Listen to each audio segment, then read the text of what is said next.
અને માર્કેટ આજે ફૂલ ફ્લરિશિંગ મોડમાં છે. સવારથી જ આપણે એક ગ્રીન ઝોનમાં માર્કેટ જોઈ રહ્યા છીએ. શું રણનીતિ હવે રાખવી જોઈએ ઇન્વેસ્ટમેન્ટની, એના માટે આજે આપણે મળીશું ટાટા ઇન્વેસ્ટમેન્ટ કોર્પોરેશનના ઇક્વિટી ઇન્વેસ્ટમેન્ટ મેનેજર વિશાલ જાજુને. વિશાલજી, ઘણું સ્વાગત છે આપનું CNBC બજારમાં. અને આપણે જે 2 દિવસથી એક સારું માર્કેટનું મૂડ જોઈ રહ્યા છે ને આપણા મૂડને પણ રિફ્લેક્ટ કરે છે જ્યારે ગ્રીન ઝોનમાં માર્કેટ ચાલતું હોય છે ત્યારે.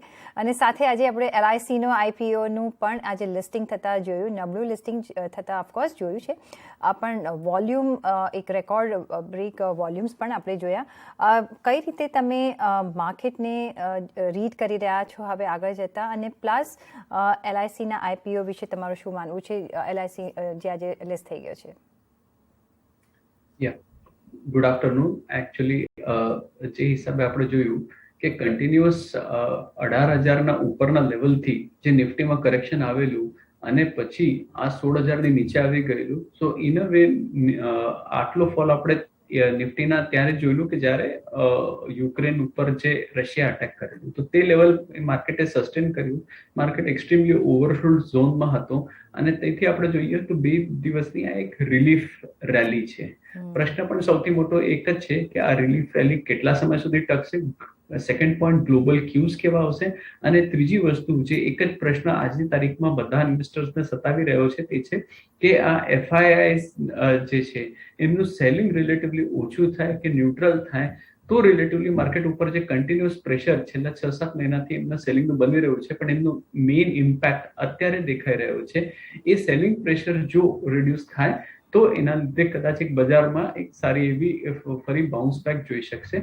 નહીં તો જે છે આ એક કદાચ સેલ ઓન રાઇઝ માર્કેટ રહેશે, નહીં તો પછી આ રેલી જે છે ટેમ્પરરી પુલબેક તરીકે જોવામાં આવશે. ફંડામેન્ટલ્સ ઉપર હજી આપણે ચર્ચા કરીએ તો ક્રૂડ ઓઇલ જે છે એ કન્ટિન્યુઅસ હાઈ લેવલ ઉપર આજે 3 મહિના થઈ ગયા છે યથાવત છે, which continuous to be an area of concern. And globally interest rates are rising. તો આ વ્યાજ દરના વધના લીધે ઓવરઓલ જોઈએ તો કન્ઝમ્પશન ઉપર કે ડિસ્ક્રિશનરી સ્પેન્ડ્સ ઉપર એક ક્વેશ્ચન માર્ક બની રહ્યો છે. સાથે આપણે આજે LICનું પણ લિસ્ટિંગ થતાં જોયું, જેમાં આપણે જોયું હતું કે ઘણી બધી લિક્વિડિટી ગઈ હતી અને મને લાગે છે આજે જેવી રીતે લિક્વિડિટી ઇઝ આઉટ થઈ એનું પણ તમે જુઓ છો કે સરપ્લસ આજે માર્કેટમાં ઇન્વેસ્ટમેન્ટ થયું હશે? એ લિક્વિડિટી યુઝ્યુઅલી ફ્રાઈડેથી જ આવવા લાગેલી છે રિટર્ન જે છે રિફંડ્સના ફોર્મમાં. તો ફ્રાઈડે આપણે જોયું તો થોડું એક માર્કેટે એક સ્ટેબિલિટી દેખાડી હતી. ગઈકાલ અને આજના મૂવમાં સારી એવી સ્ટ્રેન્થ માર્કેટમાં જોઈ રહી છે. But ultimately this is the domestic money, retail money જે છે તે જ માર્કેટમાં છે. But long term sustainable basis ઉપર at some point of time we would definitely feel કે એક વેલ્યુએશન્સ ધીમે ધીમે જો કમ્ફર્ટ લેવલ ઉપર આવશે અને નિફ્ટીનું આવતા વર્ષનું આપણે EPS પણ જોઈશું તો 825ની રેન્જમાં ±5%, કારણ કે રો મટીરિયલનું પ્રેશર હજી પણ યથાવત છે, ઇન્ટરેસ્ટ કોસ્ટ પણ ધીમે ધીમે વધી રહી છે. તો એના લીધે at what PE multiple Nifty would settle, that would be a question mark. અને સાથે સાથે આપણે જોઈશું તો અત્યારે પણ કરેક્શન પછી પણ નિફ્ટીના વેલ્યુએશન્સ જે છે એ પ્રીમિયમ લેવલ ઉપર જ છે. તો એક ઓપરેટિંગ લીવરેજ કે ઓપરેટિંગ માર્જિન્સ ઉપર જે સસ્ટેનેબિલિટી છે તે એક જોવી પડશે, કારણ કે Q4માં પણ આપણે જોયું ઘણી બધી કંપનીઝમાં ઓપરેટિંગ પ્રોફિટ ઉપર પ્રેશર હતો અને Q1માં આ પ્રેશર વધશે Q4 કરતા. તો વિશાલજી, તમને લાગે છે કે જે કરેક્શન છે એ હવે ઇઝ ઓવર એન્ડ ડન, કે હજી પણ આપણે વધારે કરેક્શન જોઈ શકીએ છીએ માર્કેટમાં? વધારે કરેક્શનની પણ સંભાવના છે આ લેવલ ઉપરથી, પણ કદાચ જે ઘટાડો છે એ નહીં આવ્યો. Major portion of fall has already B done. પણ પ્રશ્ન એ છે કે અહીંથી કોઈ મોટા ઉછાળ માટે એક પોઝિટિવ ન્યૂઝની એક્સપેક્ટેશન જે છે બધાને, તો એમાં 1 કે 2 વસ્તુ આવી શકે કે ફર્સ્ટ ઓફ ઓલ જે મોન્સૂનનો ફોરકાસ્ટ છે જે અત્યાર સુધી ઓન ટાઈમ છે, વાઇડલી ડિસ્ટ્રીબ્યુટેડ ની આગાહી છે, તે એક સારો આવવું જોઈએ, કારણ કે અત્યાર સુધી છેલ્લા એકાદ વર્ષમાં આપણે જોઈએ તો રૂરલમાં સ્લોડાઉન અને એના આપણે કન્ટિન્યુઅસ એફએમસીજી કંપનીઝ તરફથી કમેન્ટ્રી જોઈ રહ્યા છે. તો ત્યાંથી જો એક સિલ્વર લાઇનિંગ આવી શકે કે એક મોન્સૂન ફોરકાસ્ટ સારો છે, અને બીજી બાજુ જે છે કે એક હાઈ લેવલ ઉપર જે ક્રૂડ ઓઇલના ભાવ જે છે, તો જેમ કોમોડિટીઝના ભાવ ઘટ્યા છે મેટલ્સના સ્પેશિયલી, તેમ જો ક્રૂડના ભાવ ઘટે તો એક બીજો રિસ્પાઇટ ત્યાંથી આવી શકે. અને એનો એક મેઇન આઉટકમ એ રહેશે કે ઓવરઓલ કરેક્શનમાં કદાચ એક અર્નિંગ્સ પ્રમાણે વેલ્યુએશન્સમાં થોડો કમ્ફર્ટ મળે and we have stability from the FI FPI flow side. પણ એ 2 કે 3 વસ્તુઓનું સમીકરણ થશે ત્યારે જ બજારમાં ડાયરેક્શનલી એક અપટ્રેન્ડ દેખાશે. નહીં તો ત્યાં સુધી માર્કેટ કન્સોલિડેશન કે વોલેટાઇલ મોડ, એને જે તરીકે તમે ઇવેલ્યુએટ કરો એ એવા જ મોડમાં રહેશે. જી બરાબર છે, સાચી વાત કહી. ક્રૂડના ભાવ સેટલ થવા ઘણા જ જરૂરી છે. અને આપણે જ્યારે ભારતની વાત કરીએ ત્યારે આપણે એક મેજર ઓઇલ ઇમ્પોર્ટર છે, જે આપણું મેજોરિટી ઓફ ધ બિલ એમાં જતું હોય છે, પેમેન્ટ્સમાં જતું હોય છે. પણ વિશાલજી, આપણે જો હિસ્ટ્રી જોઈએ તો યુઝ્યુઅલી ક્રૂડ આપણને સપોર્ટમાં આવતું હોય છે. તો મે બી હવે આપણે વિશ કરીએ કે એક પોઝિટિવ ન્યૂઝ મળે અને પ્રાઇસીસ જો ફોલ થઈ જાય તો આપણે આઈ થિંક બેલેન્સ શીટમાં ઘણો બધો ફેરબદલ આપણે જોઈશું. પણ બીજી જે એક ચિંતા આપણને છે વર્લ્ડ ઓવરમાં છે, જે એ છે ઇન્ફ્લેશનની. પહેલાં આપણે જોતા હતા કે સપ્લાય સાઇડ કન્સ્ટ્રેન છે, કારણ કે લોજિસ્ટિક્સ વાઇઝ જોઈએ ચાઇનાની જે રીતે કન્ડિશન છે, માલ ફરી નથી રહ્યો, બરાબર પોર્ટ્સ પર પડ્યો રહે છે, એ જોયું. એટલે એક સપ્લાય સાઇડ આપણે કન્સ્ટ્રેન જોઈ હતી. રો મટીરિયલ પ્રાઇસીસ એને લીધે હાઈ થઈ ગયા છે. અને અત્યારે હવે ઇન્ફ્લેશન આપણે જોઈ રહ્યા છે કે દિવસે દિવસે વધતું જાય છે. આજે પણ આપણે જોયું કે WPIના પણ નંબર્સ આવ્યા. તમને શું લાગે છે કે આગળ જતાં એક ડિમાન્ડ પર પણ એક કન્સ્ટ્રેન પડી શકે છે, ડિમાન્ડ પર પણ અસર થઈ શકે છે? અને જો એવી રીતે થાય છે તો આઈ થિંક કંપનીના અર્નિંગ્સ પર પણ આપણે એક આવતા ક્વાર્ટર્સમાં એક ઇફેક્ટ જોઈ શકીશું. એમાં સિલેક્ટ આપણે સ્પેસિફિક જોઈએ તો અત્યારે સેક્ટર્સ જે છે કે એફએમસીજી સેક્ટર, ત્યાં all major results are out. અને બધે મેનેજમેન્ટની કમેન્ટ્રીમાં એક વસ્તુ દેખાઈ આવી છે કે એ હાયર પ્રાઇસીસના લીધે જે પ્રાઇસ સેન્સિટિવ વર્ક છે, એટલે કે ત્યાં રૂરલમાં આપણે જોઈએ તો ડિમાન્ડ રિલેટિવલી વીક છે. સિમિલર ઉદાહરણ આપણે જોઈએ કે ઓટો સેક્ટરમાં, તો અત્યારે કારની demand is more than supply, because a particular વર્કને આટલું બધું ઇન્ફ્લેશનનો ફરક નથી પડી રહ્યો. બટ એની સામે આપણે ઈચ સેગમેન્ટમાં ટુ વ્હીલર જોઈએ તો ટુ વ્હીલરમાં રિલેટિવલી જે છે એ ડિમાન્ડ ખાસી એવી વીક છે અને ડિમાન્ડ નથી આવી રહી, ત્યાં સપ્લાયનો કન્સ્ટ્રેન્ટ નથી. તો what I M trying to push is કે જ્યાં પણ પ્રાઇસ સેન્સિટિવ વર્ક છે અને એ પર્ટિક્યુલર વસ્તુની ડિમાન્ડ ઉપર ત્યાં ઇમ્પેક્ટ આવી જાય છે, એટલે ડિસ્ક્રિશનરી સ્પેન્ડ જે છે કે કદાચ ત્યાં આટલો મોટો ઇમ્પેક્ટ નહીં આવે, પણ જે વસ્તુઓમાં પ્રાઇસ સેન્સિટિવિટીને લીધે ડિમાન્ડ ઉપર impact if not now may be at some point of time આવશે. ઇન્ફ્લેશનની આપણે વાત કરીએ તો ઇન્ફ્લેશનનો બેઝ ઇફેક્ટનો બેનિફિટ આપણને મળશે, પણ એ એક સપ્ટેમ્બર કે ઓક્ટોબર પછી બેનિફિટ આવશે. તો ત્યાં સુધી તો ખાસી એવી વાર છે. ત્યાં સુધી ઘણા બધા મટીરિયલ ઇવેન્ટ્સ પ્લે આઉટ થઈ જવા જોઈએ. હોપફુલી જીઓપોલિટિકલ જે કન્સર્ટનિટી ચાલી રહી છે તેનું પણ સમાધાન આવી જશે.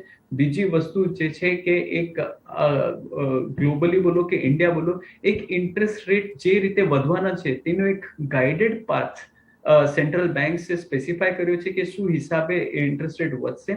અને ઓવરઓલ થર્ડ આઇટમ આપણે જે જોઈએ કે ઘણા બધા નેગેટિવ્સ હોપફુલી આ માર્કેટમાં ફેક્ટરિંગ થઈ જવું જોઈએ, એક સારો મોન્સૂન આવી જવો જોઈએ, then that will be a good play by the time કે market would start factoring in FY25 earnings, કારણ કે સપ્ટેમ્બરના રિઝલ્ટ સિઝન પછી FY25 ના earnings factoring થવા માંડશે, and that would provide some stability, some hope for the markets. But till then we have to learn to live with these kind of volatile and turbulent times in the short to medium. જી ખરી વાત છે. તો એક monsoon પર પણ ઘણો આધાર છે ને આઈ થિંક આપણે એક મોન્સૂન સરસ આવી જાય. અત્યારે તો ફોરકાસ્ટ પોઝિટિવ છે, પણ આગળ જતાં જોવાનું રહેશે. સાથે આપણે જે બેન્કિંગ સેક્ટરની પણ વાત કરવી હતી. આપણે જોયા કે એક સારા રિઝલ્ટ્સ આવ્યા છે બેન્કિંગ સેક્ટરમાંથી આ ક્વાર્ટરમાં, અને મોર ઓર લેસ આપણે જોયું કે એનપીએમાં પણ એક આપણે ખાસો એવો સુધારો જોયો છે. માર્જિન્સ પર આપણે પ્લસ માઇનસ જોયું છે. બેન્કિંગ સેક્ટર પર સે તમારો શું વ્યૂ છે? અને એમાં પણ private bank, public PSU banks vs NBFCs, આ ત્રણેય તમે કઈ રીતે જોઈ રહ્યા છો અને એઝ અ ઇન્વેસ્ટમેન્ટ તમે ક્યાં ઇન્વેસ્ટમેન્ટ કરશો? In general first of all A interest rates જ્યારે ઇકોનોમીમાં વધતા હોય છે ત્યારે બેંક્સ કે જેમની પાસે હાઈ કાસા રેશિયો છે they tend to do well. First point. So private banks definitely ઘણા બધા પાસે કાસા રેશિયો 45%, 50%, ઇવન 60% સુધી ઘણા બધા પ્રાઇવેટ સેક્ટર બેંક્સ છે. તો they will get the maximum benefit. Second point, 2 વર્ષમાં જે હાઈ એનપીએ હતું બીકોઝ ઓફ કન્ટિન્યુઅસ લોકડાઉન્સ, એ એનપીએ ના ફિગર હવે કન્ટિન્યુઅસલી ડિક્લાઇન થઈ રહ્યા છે. ઓવરઓલ ઇકોનોમી જેમ જેમ ઓપન અપ થઈ રહી છે તેમ કલેક્શન એફિશિયન્સી ઇમ્પ્રુવ થઈ રહી છે. અને થર્ડ, લાસ્ટ 2 વર્ષમાં બેન્કિંગ સેક્ટરે આ રેલીમાં જોઈએ એવો પાર્ટિસિપેટ નથી કર્યો. તો આ ત્રણેય વસ્તુઓ આપણે જોઈશું તો first choice would be private sector banks, followed by quality NBFCs and then PSU banks. Okay, તો PSUને તમે થર્ડ કેટેગરીમાં રાખો છો. સાથે આપણે જે બીજું એક સેક્ટર છે મારે ડિસ્કસ કરવું હતું એ છે ઓટો સેક્ટર. હવે આપણે ઘણી ઓટો સેક્ટર બી જાણીએ છીએ ઘણું બધું પેનમાંથી પસાર થઈ ચૂક્યું છે અને હવે એક બહાર આવવાની કોશિશ કરી રહ્યું છે. કેટલા બુલિશ છો તમે ઓટો સેક્ટર અને એમાં ઓટો એન્સિલરી બધું જ આવી ગયું, કઈ રીતે તમે જુઓ છો? ફર્સ્ટ ઓફ ઓલ ઓટો ને આપણે જોઈએ તો એમાં પેસેન્જર વ્હીકલ્સ જે છે those are doing relatively very well. Demand is more than supply. The largest company, car company જે છે ઇન્ડિયામાં, એમ ઘણા બધા મોડલ્સ એમને છેલ્લા 2 વર્ષમાં લોન્ચ નહીં કર્યા. 0 લોન્ચ હતા. હવે એ આગળ જતા 4-5 લોન્ચ નેક્સ્ટ 1 વર્ષમાં કરી રહ્યા છે અને એ કંપનીનું ઓર્ડર બુક આઉટસ્ટેન્ડિંગ જે છે 3 લાખ કરતા વધારેનો ફિગર છે. એ દર્શાવી રહી છે કે એટલીસ્ટ પેસેન્જર વ્હીકલ્સમાં ડિમાન્ડ આજની તારીખમાં બહુ સારી છે. છેલ્લા 8 થી 10 મહિનામાં, now if you talk of two wheelers, તો છેલ્લા 8 થી 10 મહિનામાં કન્ટિન્યુઅસ મંથલી ફિગર્સ જે હતા તે ડિક્લાઇન દર્શાવી રહ્યા હતા. આ વખતે એક માર્જિનલ અપટિક આવ્યું છે because of wedding season, because of opening up of economy, coaching classes ચાલુ થઈ ગયા છે, સ્કૂલ્સ ચાલુ થઈ રહી છે, ઓફિસીસ પિકઅપ લઈ રહ્યા છે. તો એના લીધે ટુ વ્હીલરની એક ડિમાન્ડ નીકળી છે અને ઘણા બધા ઇકોનોમીમાં એક વેડિંગ્સ જે છે થઈ રહ્યા છે. તો એના લીધે પણ ઘણા બધા પોકેટ્સમાં ટુ વ્હીલરની એક ખાસી એવી ડિમાન્ડ નીકળી છે. સસ્ટેનેબિલિટી નીડ્સ ટુ બી મોનિટર્ડ. ટ્રેક્ટરની આપણે વાત કરીએ તો છેલ્લા વર્ષમાં ટ્રેક્ટરે પીક ફિગર અચીવ કર્યું છે. આ વખતે મોન્સૂન ફોરકાસ્ટ પ્રમાણે એ હાઈ બેઝ ઉપર કેવું ગ્રોથ રજીસ્ટર કરશે તે એક જોવાનું રહેશે. અને ઓવરઓલ જે કમર્શિયલ વ્હીકલ્સ જે છે, ટ્રક્સ, એનો બેઝ એટલો નીચે આવી ગયેલો કે જે 2021 અને 22માં જે ટ્રક્સના ફિગર વેચેલા તે એકચ્યુઅલી 7-8 વર્ષ પહેલાના ફિગર હતા, એટલો નીચેનો ફિગર આવી ગયો છે. તો ઓવરઓલ આ લો બેઝ ઉપરથી કમર્શિયલ વ્હીકલમાં પણ આજની તારીખમાં પિકઅપ બહુ સારો દેખાય છે. So if I were to put it in pecking order, commercial vehicle looks the best, followed by cars, that is passenger vehicles, then comes two-wheelers and tractors. Okay. So in that sequence, one can definitely put them forward. અને auto એન્સિલરીની આપણે વાત કરીએ તો ત્યાં એક તફાવત કરવું બહુ જરૂરી છે કે જે ઓટો એન્સિલરી કંપનીઝ જે કોમ્પોનન્ટ સપ્લાય કરી રહી છે કે જે ઇન્ટરનલ કમ્બસ્શન એન્જિનમાં વપરાય છે, ત્યાં રિઝલ્ટ્સ અને ઓવરઓલ લો વેલ્યુએશન જે છે માર્કેટ એને ફેક્ટરિંગ નથી કરી રહ્યો છે. But those companies which are geared up કે આ જે ઈવી સ્પેસ માટે કોમ્પોનન્ટ સપ્લાય કરી શકશે, ગોઈંગ ફોરવર્ડ માર્કેટ એ પર્ટિક્યુલર કંપનીઝને ભલે ને હાઈ પી વેલ્યુએશન હોય બટ વેટેજ વધારે આપશે. જી, એબ્સોલ્યુટલી